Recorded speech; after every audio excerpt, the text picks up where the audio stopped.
আমরা আর কথা দীর্ঘায়িত করব না। এ পর্যায়ে আমাদের সম্মানিত স্যার আজকের এই সুধী সমাবেশের যিনি প্রধান আলোচক ডক্টর মোহাম্মদ মোখলিসুর রহমান স্যার, অধ্যক্ষ ভারপ্রাপ্ত মহিমাগঞ্জ আলিয়া কামিল মাদ্রাসা, শ্রদ্ধাভাজন স্যারকে সংক্ষিপ্ত সময়ে, যেহেতু আমাদের সময় কম, স্যারের কাছে আগে আমরা দুঃখ প্রকাশ করছি আলোচনা পেশ করার জন্য।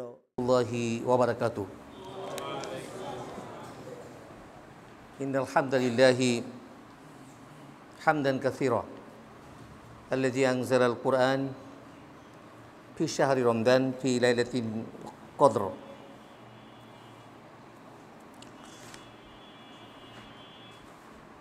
والصلاة والسلام على نبينا وحبيبنا وقائدنا وقدوتنا وقدوة غر المحجلين وعلى آله وأصحابه أجمعين وبعد أعوذ بالله من الشيطان الرجيم بسم الله الرحمن الرحيم ولتكن منكم أمة يدعون إلى الخير وقال عز وجل تقدست ذاته وتعالت صفاته كنتم خير أمة أخرجت للناس تأمرون بالمعروف وتنهون عن المنكر. وعن عمر بن الخطاب رضي الله تعالى عنه قال قال رسول الله صلى الله عليه وسلم إن الله عز وجل يرفع بهذا الكتاب يعني القرآن أقواما ويضع به آخرين রাহু মুসলিম। আলহামদুলিল্লাহ, আমি প্রশংসা করছি আল্লাহ রাব্বুল আলামিন, যে আল্লাহ সুবহানাহু ওয়া তাআলা আপনাদের মুকুন্দপুর, কানাইপাড়া, কোচা শহর, গোবিন্দগঞ্জ, গাইবান্ধা, আমরা গাইবান্ধার কথা এই জন্যই বলতেছি, এবং বাংলাদেশ, তাই না, যেহেতু এটা অনলাইন হচ্ছে, আমরা বাংলাদেশ থেকে গাইবান্ধার জেলার গোবিন্দগঞ্জ থেকে এই অনুষ্ঠানটা যারা পরিচালনা করছেন এবং যারা পরিচালনা করছেন এবং যারা এই উদ্যোগটা নিয়েছেন, সালসাবিল একটা ফাউন্ডেশনের যিনি সভাপতি এবং আজকের যিনি সভাপতি, এবং এর সাথে আমার সাথে যারা বিভিন্ন বক্তা আছেন এবং আছেন আপনারা উপস্থিত, এবং অনলাইনে অনেকে, আলহামদুলিল্লাহ। আমাকে বলা হয়েছে আমি এরকম মানুষ, আমি 2 মিনিটে কথা শেষ করতে পারি, আবার 1 ঘন্টাও চালাতে পারি। যে সময়টা আমাকে দেওয়া হবে সেই সময়টাই আমি ইনশাআল্লাহ কথা শেষ করব। তবে সময়টা 5 মিনিট হবে নাকি 10 মিনিট হবে এটা বলে দিলে ভালো হয়, তাহলে আমি 50-এ কথা শেষ করব ইনশাআল্লাহ। ঠিক আছে, তাহলে আপনাদের সঙ্গে আমি আছি, এই তো কয় মিনিট, 50-এ আমি আমার কথা শেষ করে দেবো ইনশাআল্লাহ। এবং 50 থেকে আমি 51 যাব না, এটা আমার বৈশিষ্ট্য। এটা আমি যখনই কথা বলি, আমি যেখানেই কথা বলি, আমি সময়ের মধ্যে কথাটা শেষ করার জন্য চেষ্টা করি। এটা হচ্ছে বিভিন্ন মানুষের বিভিন্ন বৈশিষ্ট্য থাকে, এটা আমার একটা বৈশিষ্ট্য, আলহামদুলিল্লাহ। প্রথমেই আমরা বলি যে নামটা সালসাবিল যারা রেখেছিলেন, তো অবশ্যই মহাগ্রন্থ আল কোরআনুল কারীম সূরাতুদ দাহার 18 নম্বর আয়াত, যেখানে বলা হয়েছে, মুখস্থ আছে হাফেজদের, আইনাং ফিহা তুসাম্মা সালসাবিলা, ওই সালসাবিল থেকে বোধহয় নামটা নেওয়া হয়েছে। এবং যদি আপনাদেরকে প্রশ্ন করা হয় সালসাবিল কি, মহাগ্রন্থ আল কোরআন এটা উত্তরে দিয়ে দিচ্ছেন, জান্নাতে যে ঝর্ণাধারা আছে, জান্নাতের একটা ঝর্ণার নাম হচ্ছে সালসাবিল। আলহামদুলিল্লাহ, এটা ব্যাপক কল্যাণ অর্থে, জান্নাতে যে ঝর্ণা হবে, এই ঝর্ণা কি খালি বেছে বেছে কোনো মানুষকে কল্যাণটা দেবে না, সকলকে দেবে, এবং এটার কি তুলনা হবে? লা মিসলা লাহু ওয়ালা নাজির আলা, এর কোনো তুলনা নেই। এত যে কত নিয়ামাতে পরিপূর্ণ, আসবাগা আল্লাহ আজ্জা ওয়া জাল্লা আলাইহা মিন নিয়ামিহি আল কাবীরা আল জাহিরা ওয়াল বাতিনা, আল্লাহ রাব্বুল আলামিন পরিপূর্ণ নিয়ামাত দিয়ে পূর্ণ করে রেখেছেন এই সালসাবিলকে। এই সালসাবিল, এই সংগঠনটা আপনাদের এলাকায় শুধু না, আস্তে আস্তে ইনশাআল্লাহ এই গোবিন্দগঞ্জ শুধু না, শুধু গাইবান্ধা না, শুধু বাংলাদেশ না, এর কল্যাণটা গোটা বিশ্বব্যাপী ছড়িয়ে পড়ুক, সেই কামনা আমি করছি আল্লাহর কাছে প্রথমেই। এবং আমি বিশ্বাস করি আপনারা যারা এখানে উপস্থিত আছেন, আপনারা যদি এগিয়ে নিতে পারেন, আপনাদেরকে উদ্যোগটা নিতে হবে। আর এটা তো শিল্পপ্রতি এলাকা, তাই না? কোচা শহর তো আলহামদুলিল্লাহ গোটা বাংলাদেশে এ জায়গায় চিনে, একটা শিল্প এলাকা। তো এই শিল্প এলাকায় অনেকে শিল্পপতি আছেন, আমি বিশ্বাস করি এটা ইনশাল্লাহ এগিয়ে যাবে, আপনাদের হাত ধরে এগিয়ে যাবে। আপনারা গোটা বিশ্বের দরবারে এই সালসাবিলকে পরিচিত করতে পারবেন কল্যাণের ক্ষেত্রে। কল্যাণের জন্য আমরা কতগুলি আয়াত আপনাদের কাছে তুলে ধরেছি, আয়াতাংশ, টোটালটা বলতে পারি নাই, অল্প অল্প করে বলছি। ইনশাআল্লাহ যতক্ষণ থাকবো একটু কথা বলার চেষ্টা করবো ইনশাআল্লাহ। আল্লাহ আমাদের তৌফিক দান করুন। আমরা রমজান বিষয়ক কোনো আলোচনা এই মুহূর্তে নিয়ে আসতেছি না, কারণ রমজান বিষয়ক আলোচনা অনেকে হয়ে গেছে, অনেকে হয়েছে, অনেকে করেছেন এবং মোটামুটি জানেন। দু একটা বিষয় যদি আপনাদের প্রশ্ন থাকে প্রশ্ন করতে পারেন, আমি 1 মিনিটের বা 2 মিনিটের মধ্যে সেই প্রশ্নটা আমি উত্তর দেওয়ার চেষ্টা করবো ইনশাআল্লাহ, যদি কোনো প্রশ্ন থাকে। আসুন আমরা একটা হাদিস দেখি, এই হাদিসটাতে কি বলতেছে আর আপনারা কোন জায়গায় আছেন আমরা একটু দেখি খেয়াল করে। হাদিসটা আমাদের প্রখ্যাত মুহাদ্দিস আলবানী নাম সকলেই শুনেছেন, এখন সকলেই জানেন, গোটা বিশ্ব তাকে চেনে, ওয়া মারুফ ইন্দা আলেম, এটা বিশ্বের কাছে উনি সকলের কাছে পরিচিত। উনি তার সিলসিলার মধ্যে হাদিসটা নিয়ে এসছেন এবং তাদের চমৎকার একটা হাদিস। হাদিসটার রাবি আব্দুল্লাহ ইবনে উমার রাদিয়াল্লাহু আনহু। হাদিসটার রাবি আব্দুল্লাহ ইবনে উমার। আব্দুল্লাহকে আমরা চিনি, খুব ভালো করে চিনি, তার বাবাকে আমরা চিনি ভালো করে, উমর ইবনে খাত্তাব, তারই ছেলে আব্দুল্লাহ, তারই ছেলে আব্দুল্লাহ। উমর ইবনে খাত্তাবকে চেনেন না এরকম কোনো মানুষ এখানে আছেন নাকি? এরকম লোক আছে যে উমর ইবনে খাত্তাবকে চেনেন না? আচ্ছা, যদি আমরা প্রশ্ন করি আমাদের যুবকদেরকে, উমর ইবনে খাত্তাব রাদিয়াল্লাহু আনহু অন্যতম একটা পরিচয় আমরা নিতে চাই ইতিহাস থেকে, যে ইতিহাসে ওনাকে কততম খলিফা বলা হয়? উত্তর দিতে পারবে না ইনশাআল্লাহ? কত খলিফা? দ্বিতীয় খলিফা। হ্যাঁ, আমরা উত্তরটা নিলাম, দ্বিতীয় খলিফা। প্রথম খলিফা কে ছিলেন?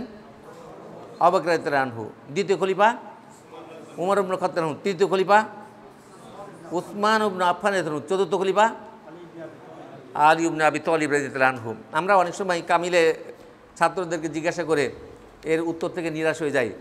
অনলাইনে হয়তো অনেকে শুনছেন, জানছেন যে কামিল একটা মাদ্রাসা ছাত্রের শিক্ষার যোগ্যতা এতটুকু নিচে নেমে গেছে, লা হাওলা ওয়ালা কুওয়াতা ইল্লা বিল্লাহ, ক্লাস না করলে তাই হয়। আপনারা যদি আজকে এখানে ক্লাসে না আসতেন, অনেকের হয়তো বিষয়টা জানা ছিল না, এরকম হতে পারে তো। দ্বিতীয় খলিফা উমর ইবনে খাত্তাব রাদিয়াল্লাহু আনহু, এবং তার অনেকগুলো বৈশিষ্ট্য আছে, আমরা বৈশিষ্ট্য বলতেছি না, আমরা ইতিহাসের একটা কথা আপনাদেরকে জানাচ্ছিলাম। তারই ছেলে আব্দুল্লাহ, উনি হাদিসটা বর্ণনা করছেন। রাসূল সাল্লাল্লাহু আলাইহি ওয়াসাল্লাম যে কথাটা বলছেন, খয়রুন নাস, মানুষের মধ্যে সর্বশ্রেষ্ঠ মানুষ। খয়রু শব্দটি বাংলা অর্থ সর্বশ্রেষ্ঠ অর্থে ব্যবহৃত হয়, শুধু শ্রেষ্ঠ না, সর্বশ্রেষ্ঠ অর্থে। সর্বশ্রেষ্ঠ মানুষ তোমাদের মাঝে কে? রাসূল সাল্লাল্লাহু আলাইহি ওয়াসাল্লাম ওখানে বলছেন আনফাউহুম লিন্নাস, মানুষের কল্যাণে যারা অধিক অগ্রগামী, মানুষের কল্যাণে যারা অধিক অগ্রগামী। মানুষের কল্যাণের মধ্যে 1 নম্বর কল্যাণ আছে আল্লাহ সম্পর্কে পরিচয় করে দেওয়া। কি বলুন একটু অনুগ্রহ করে? আল্লাহ সম্পর্কে পরিচয় করে দেওয়া। তিনি আমাদের সৃষ্টিকর্তা, তিনি সকল ইবাদতের মালিক। এই ব্যাপারটা তো আমরা সকলে জানি আলহামদুলিল্লাহ। এবং আমরা যারা সালাত আদায় করি, যারা সিয়াম করছি, যারা ফাউন্ডেশনের এই উদ্যোগটা নিয়েছেন, সকলের লক্ষ্য উদ্দেশ্যটা একটাই, যে রব্বুল আলমিনের যে তাওহীদ আছে, নির্ভেজাল তাওহীদ আছে, সেই নির্ভেজাল তাওহীদটাকে প্রতিষ্ঠিত করা। এটাই তো উদ্দেশ্য, না অন্য কোনো উদ্দেশ্য? এটা না, যে তিনি আমাদের আল কোরআন রাসূল সাল্লামের মাধ্যমে দিয়েছেন, আমাদের যে শিক্ষাটা দিয়েছেন, আদম মিনে আদম ইলা নবিয়িনা মুহাম্মদ সাল্লাল্লাহু আলাইহি ওয়াসাল্লাম, নবী আদম থেকে শুরু করে নিয়ে মুহাম্মদ সাল্লাল্লাহু আলাইহি ওয়াসাল্লাম পর্যন্ত একটি যে কথা ছিল, লা ইলাহা ইল্লাল্লাহ। লা ইলাহা ইল্লাল্লাহর যে মর্মবাণী, এই বাণীটা হচ্ছে গোটা পৃথিবীর মানুষের কাছে পৌঁছে দেওয়া। এটা হলো 1 নম্বর উপকার। কয় নম্বর এটা উপকার? 1 নম্বর উপকার। একটা মানুষ সে জান্নাত চায় না জাহান্নাম চায়, যে কোনো হোক না কেন, কে চায়? ইহুদি খ্রিস্টান, ওনাদের উদ্দেশ্য কি জান্নাত নয়? আমরা যেমন মুসলমানরা জান্নাত চাই, ওনাদেরও তো উদ্দেশ্য কি? জান্নাত চাওয়া। তাহলে জান্নাত চাওয়াটা সকলের কিন্তু মুখ্য একটা উদ্দেশ্য। যারা দান খায়রাত করতেছেন, উদ্দেশ্যটা কি? জান্নাত পাওয়া। তাহলে জান্নাত পেতে হলে একটা নির্ভেজাল তাওহীদ একত্ববাদ লাগবে, নির্ভেজাল চিন্তা লাগবে, নির্ভেজাল দর্শন লাগবে, নির্ভেজাল একটা মতবাদ লাগবে, যেটা আকীদা বলি আমরা, সেটা আলহামদুলিল্লাহ সালসাবিল প্রথমে রেখেছেন, আমার মনে হয় প্রথমে রেখেছেন। এবং এই সময় যে সমস্ত আমাদের যশস্বী আলেম আছেন বিভিন্ন জায়গায়, তারা এখানে নিয়ে আসেন, নিয়ে এসে এই শিক্ষাটা দিয়ে থাকেন আলহামদুলিল্লাহ। তাহলে আমরা 1 নম্বরের কথা বললাম। আর হাদিসের ভাষায় একটু এগিয়ে যাই, তাহলে মানুষের জন্য কল্যাণ হতে হবে। 1 নম্বর কল্যাণের পরে যতগুলি কল্যাণ আছে, সে কল্যাণগুলোর কি কি আছে একটা একটা করে আমরা দেখতে থাকি। 2 নম্বর কল্যাণের কথা বলা হয়েছে, আহাব্বুল আমাল ইল্লাহি আযজা ওয়া জাল্লা সুরুরু ইয়াদখুলুহু আলা মুসলিম, অথবা সুরুরুন ইদখুলুহু আলা মুসলিম, দুটো ইবারত আমরা পড়লাম। অর্থাৎ এমন একটা আনন্দ, এমন একটা আনন্দ, যে আনন্দটা আপনার মুসলিম কোনো ভাইয়ের মধ্যে আপনি ঢুকাই দিচ্ছেন। একটা আনন্দ, এবং সে আনন্দ কিন্তু ইসলাম বলতেছে আনন্দ, এখানে কিন্তু গান বাজনা না, এখানে কিন্তু হাসি তামাশা না, অন্য কিছু না, এটা ইসলাম বলছে, রাসূল বলছেন। এমন একটা আনন্দ, যে আনন্দটা আপনি মুসলিম ভাইয়ের মধ্যে ঢুকে দিচ্ছেন। আচ্ছা, এটার ব্যাখ্যা হাদিসের মধ্যে আমরা পাবো, একটু এগিয়ে যাই। আও ইয়াকশিফ আনহু কুরবাতান, উনি নানান ধরনের বিপদে আক্রান্ত, ওই মুসলিম ভাই অথবা ভাইটা অনেক ধরনের বিপদে তিনি গ্রস্ত। আপনি আপনার পরামর্শ দিয়ে, আপনি আপনার চিন্তা দর্শন দিয়ে, অথবা তাকে হাতের সাহায্য করে, যেইভাবে হোক এটাকে আপনি দূর করে দিলেন, আলহামদুলিল্লাহ দূর করে দিলেন। এটা আল্লাহর কাছে সবচেয়ে প্রিয় আমাল। কোনটা? এটা সবচেয়ে প্রিয় আমাল। এখানে প্রিয় আমলের ক্ষেত্রে সালাতের কথা বলা হয় নাই, সিয়ামের কথা বলা হয় নাই, জাকাতের কথা বলা হয় নাই, ওটা বলা হয় নাই। বলা হয়েছে কোনটা? যে আমি আমার এই বিপদগ্রস্ত ভাইয়ের কাছে যে দাঁড়ালাম, তাকে সুন্দর একটা পরামর্শ দিলাম, সেখানে তিনি চিন্তায় চিন্তিত ছিলেন, সেখানে নারী পুরুষের ঝগড়াঝাটি হচ্ছিল, আমি ওখানে যে আলহামদুলিল্লাহ উপস্থিত হয়ে এটাকে মীমাংসা করে দিলাম, যে কোনো পদ্ধতিতে আলহামদুলিল্লাহ আমি ওটাকে মিটিয়ে দিলাম। এটা আল্লাহর কাছে কি কয় নাম্বার চমৎকার একটা কাজ, আহাব্বুল আমাল, সবচেয়ে ভালো কাজ। অথবা আও একদি আনহু দাইনান, উনি কোনো ঋণে গ্রস্ত, ঋণ তার কাছে আছে, আপনি ঋণটাকে, এবং ঋণটা হয়েছে, আমরা বলি ঋণটা কিন্তু তো হবে, আপনার বৈধপত্র হবে। আপনি অট্টালিকা বানাচ্ছেন, আপনি বাড়ি গাড়ি বানাচ্ছেন, আপনি মেয়ের বিবাহ দিচ্ছেন, আপনি এই করছেন সে করছেন, অন্যায় পথে ঋণগ্রস্ত নিয়েছেন। এই অন্যায় পথে ঋণ নিলে ওই ঋণ আবার এই পথ দিয়ে আপনি শোধ করবেন, এটা সুযোগ নাই। ঋণটা নিতে হবে আপনাকে, আপনি যখন একদম আপনার মিসকিন যায় মাথা রাবা, পেটটা আপনার একদম মাটির সঙ্গে লেগে গেছে, আপনি অন্য কোনো পথ অবলম্বন আর নাই, আপনি শখ করে বাড়ি বিল্ডিং বানাচ্ছেন না, আপনি শখ করে আপনি একটা বাইক কিনতেছেন না, এরকম না কিন্তু। মানে বিপদে পড়ে আপনার কোনো যখন পথ নাই, তখন আপনি ঋণটা করতে গেছেন। ইসলাম এই ঋণ পরিশোধের জন্য আপনার কাছে এগিয়ে আসবে, আপনার ভাই আপনার এই ঋণ পরিশোধের জন্য এগিয়ে আসবে। কিন্তু আমরা স্বভাবগতভাবে, আমি বিশাল বাড়ি করতেছি, আমি অনেক মানে একটা হুন্ডা কিনবো, বাইক কিনবো, এই কিনবো, একটা ঋণ করলাম, আর এই ঋণের জন্য বলছি যে আমি তো ঋণগ্রস্ত হয়েছি, আমারে কিছু সাহায্য করেন এই ফিতরার সদকাতুল ফিতর দিয়ে, লা হাওলা ওয়ালা কথা, এই সুযোগটা নেই। ক্লিয়ার একটু বোঝা গেছে? আমরা সংক্ষিপ্তভাবে বলার চেষ্টা করতেছি, একটু খেয়াল করবেন। সুতরাং আপনার কোনো ভাইকে যদি আপনি ঋণটা থেকে মুক্ত করার চেষ্টা করেন, রব্বুল আলামিনের কাছে এটা অত্যন্ত প্রিয় কাজ, যেটা আমাদের সালসাবিল কর্তৃপক্ষ এটা গ্রহণ করেছেন। আও তাতরুদু আনহু জুআন, অথবা তিনি ক্ষুধার্ত, যে কোনোভাবে মানুষ ক্ষুধার্ত হতে পারে। একটা ক্ষুধার্ত লোককে যদি আপনি খাওয়া দেন, আল্লাহ রাব্বুল আলামিন রাসূল সাল্লাল্লাহু আলাইহি ওয়াসাল্লাম বলছেন এটা অনেক চমৎকার কাজ, প্রিয় কাজ। এটা যারা করবে, যারা এই ব্যাপারে সহযোগী করবে, সবাই রব্বুল আলামিনের কাছে প্রিয় বান্দা হিসেবে, আহাব্বুন মানে অধিক প্রিয়, শুধু প্রিয় না, অধিক প্রিয়। এই কাজগুলো তো আমরা করতে পারি আলহামদুলিল্লাহ। সালাত, সিয়াম, জাকাত, হজ, এগুলো বাদ দিয়ে এই কাজগুলি কিন্তু আমরা করতে পারি। আপনি যদি সালাত করেন, সিয়াম করেন, হজ করেন, জাকাত দেন, আর আপনার কাছ থেকে যদি এই কাজগুলো না আসে, এই কাজগুলো সামাজিক, এই কাজগুলো না আসে, কল্যাণকর এই পরিবার গঠনের ক্ষেত্রে না আসে, মানব কল্যাণের জন্য এই কাজগুলি আপনার কাছ থেকে না আসে, তাহলে আপনি আল্লাহর কাছে ভালো মানুষ হিসেবে পরিচিত হতে পারবেন না, কখনো না। কারণ আমাকেই বলা হচ্ছে যে কুনতুম খয়রা উম্মাতিন উখরিজাত লিন্নাস, আমাকে মানে আমাদের মুসলিম জাতিকে বলা হচ্ছে যে আমরা এই পৃথিবীর সর্বশ্রেষ্ঠ মানুষ। এর মধ্যে কোনো সন্দেহ আছে? তো সর্বশ্রেষ্ঠ কি সালাদ দিয়ে শুধু হবে? শুধু সিয়াম দেওয়া হবে? জাকাত দেওয়া হবে? আচ্ছা, যদি সালাদ, সিয়াম, জাকাত, হজ এগুলো তো ছিল, ওপরে ছিল না? এই পরিবার গঠনে, এই সমাজ গঠনে, এই রাষ্ট্র গঠনে, এই পাড়া প্রতিবেশীর গঠনে একে অপরের যে হকগুলো, এগুলোর ক্ষেত্রে আনফাও নাস হতে হবে। আপনাকে মানবের মধ্যে সবচাইতে কল্যাণকামী হতে হবে। কারণ রাসূল সাল্লাম অনেক সময় বলছেন কল্যাণকামিতাই ধর্ম, কল্যাণকামিতাই ধর্ম, কল্যাণকামিতাই ধর্ম। এই বিষয়গুলো আপনাদের আমাদের খেয়াল করতে হবে, যেটা আমাদের সালসাবিল কর্তৃপক্ষ এবং সালসাবিল ফাউন্ডেশন গ্রহণ করেছে।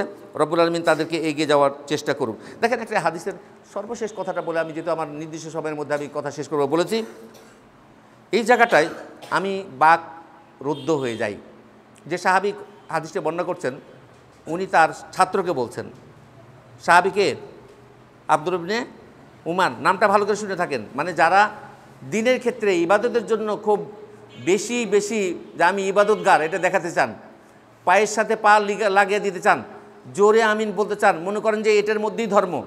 এই পর্যায়ে আমার খুব কষ্ট লাগে একটা জায়গায়, আপনাদের মসজিদে কী হয় আমি জানি না, মহিমগঞ্জ আলিয়া কামিল মাদ্রাসায় আমরা ভালো আলিম দিয়ে শুরু করলাম, মানে তারাবি ভালো, অনেক ভালো আলহামদুলিল্লাহ, কিরাত চমৎকার। আমরা 8:15টায় শুরু করলাম, মোটামুটি বললাম যে 1 ঘন্টা যাতে করে এটা থাকা যায়, এটা আমরা বললাম হাদিসের আলোকে। তারপরে দেখা গেলো যে 1 দিন 2 দিন গেল, লোকেরা সরা শুরু হলো, লোকেরা সব পালায় গেল। এ আল হাদিসের দরকার কি আমার? রাসূল সাল্লাল্লাহু আলাইহি ওয়াসাল্লাম এই নামাজটা কাটিয়েছেন 3-4 ঘন্টা, আর আপনি আল হাদিস আধা ঘন্টা নামাজ পড়ে পালায় যাবেন। আপনার এই আল হাদিসের আমার প্রয়োজন কী দরকার? এর চেয়ে তো আহনাফ ভাইয়ের তো অনেক ভালো, যারা অন্তত পক্ষে 20 রাকাত সালাত আদায় করে 2 ঘন্টা সময় কাটাইছে তো 2 ঘন্টা ইবাদতও তো কাটাইছে। আর আপনি আহলে হাদিস চোর, আপনি 2 রাকাত 8 রাকাত আধা ঘন্টাতে শেষ করে চলে গেলেন। এর চোরামি করার দরকার কী ছিল আপনার? আপনি পারবেন না, দরকার নাই, জামাতের দরকার নাই, এটা তো ব্যক্তিগত ইবাদত, ব্যক্তিগতভাবে কাটাবেন। আল্লাহ কবুল করুক। হয়তো জোরে কথাটা আমি বলে ফেললাম, আপনাদের কষ্ট হলো। দেখেন এই সাহাবী কী বলতেছেন, উনি বলছেন এ শোনো, উনি বলছেন এটা ভাবে চমৎকার করে বলছে যে দেখো, আমশিয়া মা আখিন লি ফি হাজাতিন, আমার কোনো বন্ধুর একটা প্রয়োজন আছে, আমার ওই বন্ধুর প্রয়োজন, আমি হাঁটতেছি তার সাথে, তাকে আমি সাহায্য করব। এটা আমার কাছে, এই যে মসজিদ দেখছো রাসূলের মসজিদ, এখানে যদি আমি 1 মাস ধরে ইতিকাফে বসে থাকি, ওর চেয়ে প্রিয় এর কাছে আধা ঘন্টা বা 5 মিনিট বা 10 মিনিট কল্যাণটাকে সব জায়গায় পৌঁছে দেন। আপনার পরিবারে, আপনার সমাজে, আপনার রাষ্ট্রে, আপনার সব জায়গায় মুসলমান হিসাবে কোরআনের যে শিক্ষা, কোরআনের যে অফুরন্ত নিয়ামত, এই নিয়ামতটাকে সকলের কাছে পৌঁছে দেন। আমরাই পারবো পৃথিবীতে সর্বশ্রেষ্ঠ জাতি হিসেবে আবার নতুন করে দাঁড়াতে। রব্বুল আলামিন আপনাদের আমাদের সকলকে কবুল করুক। আর এখানে যারা আছেন একটু সময় নিয়ে কথা বললে আসলে অনেক কথা থেকে যায়, তো ইনশাআল্লাহ পরবর্তীতে একটু সময় নিয়ে আসলে আমরা আমাদের কথাগুলি আপনাদের কাছে তুলে ধরবো ইনশাআল্লাহ। আল্লাহ রাব্বুল আলামিন আপনাদের আমাদের সকলকে কবুল করে নিক। এবং আজ সালসাবিল যে উদ্যোগটা নিয়ে আসছে, প্রত্যেকটা জিনিস রাসূল সাল্লাম কিন্তু প্রথমে লা ইলাহা ইল্লাল্লাহ একাই ডাক দিয়েছিলেন, আস্তে আস্তে আস্তে একটা কর্নারের ঘর থেকে, একটা গুহা থেকে সেই ইসলাম গোটা দুনিয়ায় ছড়ে পড়েছে। সুতরাং কোনো কাজকে আমরা ছোটো মনে করছি না। এই একটা মসজিদ থেকে যা সালসাবিল উঠেছে ইনশাআল্লাহ, আর্থিক অনুদানের উপরে জনগণ যেন একটু হেল্প করে, জি সেই ব্যাপারে আপনাদের এখন জি না আর 2 মিনিট কথা বলবো না। এখন আপনারা কী দিয়ে করবেন, কীভাবে করবেন? আল মাসরুয়াত আল খয়রিয়া, এটাকে আরবিতে বলা হয় আল মাসরুয়াত আল খয়রিয়া, অর্থাৎ কল্যাণকর একটা প্রকল্প। রাসূল সাল্লাম এই কল্যাণ প্রকল্পগুলো নিতেন এবং আল্লাহ রাব্বুল আলামিন রাসূল সাল্লামকে সবচেয়ে ধনী বানাইছিলেন। এর কারণটা কি? কাক দিয়া, বলেন কাক দিয়া? খাদিজাকে বিয়ে দিয়ে। কাক দিয়া? খাদিজা রাদিয়াল্লাহু আনহাকে বিয়ে দিয়ে সবচেয়ে আগনা বলেছেন যে আমি তোমারে ধনী বানাইছি। আল্লাহ বলছেন যারা ধনী, এটা কত বড় ধনী আর কি বোঝা যায়? আচ্ছা, কি উদ্দেশ্য ছিল? উদ্দেশ্যটা কী ছিল? রাসূলের যে দিন ইসলাম ছিল, এই দিন ইসলামটাকে এগিয়ে নেওয়া। তাহলে যে কোনো কাজকে এগিয়ে নিতে হলে প্রথমে কিসের দরকার বলেন? অর্থের দরকার। এটা মহাগ্রন্থ আল কোরআন কিন্তু বলছে, আমরা বলি নাই, এটা অর্থের দরকার। এই জন্য মক্কার যারা নেতৃবৃন্দ ছিল, নেতৃবৃন্দের কাছে কিন্তু অর্থ ছিল না। আবু জাহলের কাছে অর্থ ছিল না, উতবার কাছে অর্থ ছিল না, সাইবার কাছে অর্থ ছিল না। অর্থ ছিল কার কাছে? খাদিজার কাছে। অর্থ ছিল কার কাছে? আবু বকর রাদিয়াল্লাহু আনহুর কাছে। আল্লাহ রাব্বুল আলামিন যাদের কাছে অর্থ ছিল তাদেরকে নিয়ে আসছেন দিন ইসলামের মধ্যে। সুতরাং আমি আপনাদের এলাকায় যতটুকু একটা টাকায়, যে শুনেন, আমাকে বলেছে আর 2 মিনিট যাওয়ার জন্য, এই যে ঠ্যাঙ্গামারা কয় টাকা নিয়ে শুরু করেছিল? কয় মন চাল দিয়া? 2 মন চাল দিয়া, আস্তে আস্তে 80 মন চাল, এরপরে আলহামদুলিল্লাহ এটা গোটা বাংলাদেশ ব্যাপী না, আরও একদম চলে হয়ে গেছে। সুতরাং এখানে অর্থটা দিয়ে শুরু করবেন। আল্লাহ রাব্বুল আলামিন তো ইদাইফুল লিমান ইয়াশা, এটাকে তো চক্র আকারে বৃদ্ধি করে দিবেন, সুদকে কমাই দিবেন আর এটাকে বাড়িয়ে দিবেন, এটাকে বাড়িয়ে দিবেন, আলহামদুলিল্লাহ বাড়িয়ে দিবেন। আমি একটু দেখেন, আমি যখন বগুড়া থেকে আসলাম মহিমাগঞ্জে, টাকা আমার যা ছিল, তো আমি ওখান থেকে দান করা শুরু করছি, আমার ওখানে টাকা ছিল 5,000 টাকা, 5,000 টাকা। আমি ওখান থেকে দান শুরু করা শুরু করছি। এখন কিছু লোকজন আলহামদুলিল্লাহ, এর আগে হতো না, এখন আলেম ওলামাদের ওই যে হাদিয়া দেওয়া শুরু করছে, বিভিন্ন আমাদের শুরু করছে আলহামদুলিল্লাহ। আমার কাছে ওই টাকাটা আমি দান করা শুরু করছি, আমার কাছে এখনও পকেট হয়েছে 15,000 টাকা আছে। আমি বগুড়া থেকে বের করছি, দান করা শুরু করছি, ছিল 5,000 টাকা, এখনও এই যে পকেটে আবার হাত দেন 15,000 টাকা আছে। রব্বুল আলামিন বাড়িয়ে দিয়েছেন, একদম বাস্তব কথা বলছি। আমি কারো কাছে টাকা পাইতাম না, রব্বুল আলামিন এটা বাড়াই দিয়েছেন। কীভাবে বাড়াইছেন এটা আমি আর বলবো না, এখন বাড়াই দিয়েছেন। তো ইনশাআল্লাহ আপনারা এগিয়ে যান, অর্থ দেন। প্রয়োজন যদি মনে করেন যে আরও আমরাও আমাদের যে সোর্সগুলো আছে সেখানে অর্থ দেবো ইনশাআল্লাহ, এটা এগিয়ে নিয়ে যাবো ইনশাআল্লাহ। তো এখানে শেষ করছি। আল্লাহ আপনাদের আমাদের সকলকে কবুল করুক। আমাদের যে উদ্দেশ্যটা, সেই উদ্দেশ্যটা যেন আমরা পৌঁছতে পারি, এটা বিষয়টা। আর আমি একটু কথা বলতে চাই, আমাদের ছাত্র, আমি তাকেই বলতেছি বিষয়টা, যে আমরা যখন কথাগুলি বলবো সকলের জন্য উন্মুক্ত করব, সকলের জন্য কল্যাণ করব। আমরা উনি কিছু কথা বলেছেন, আলহামদুলিল্লাহ উনি বক্তা মানুষ তো, এবং খুব স্পষ্ট ভাষায় আমার ছাত্র, কখনো নির্ভীক একজন মানুষ। আলহামদুলিল্লাহ উনি কিছু কথা বলেছেন, যে কথাগুলি হয়তো আপনাদের লাগতে পারে যে এই করেছে সে করেছে, আমরা ওদিকে যাচ্ছি না, আমরা সকলের জন্য উন্মুক্ত করছি। আসুন আমরা সকলকে নিয়ে, বছরের মুসলমানদেরকে না, সকলকে নিয়ে একটা সুন্দর বিশ্ব গড়তে চাই। আল্লাহ আমাদের কবুল করুক। জাযাকুমুল্লাহ, বারাকাল্লাহু ফিকুম, ওয়া সাল্লাল্লাহু আলা নবিয়িনা মুহাম্মদ ওয়া আলা আলিহি ওয়া আসহাবিহি আজমাইন বিরহমাতিকা ইয়া আরহামার রাহিমিন।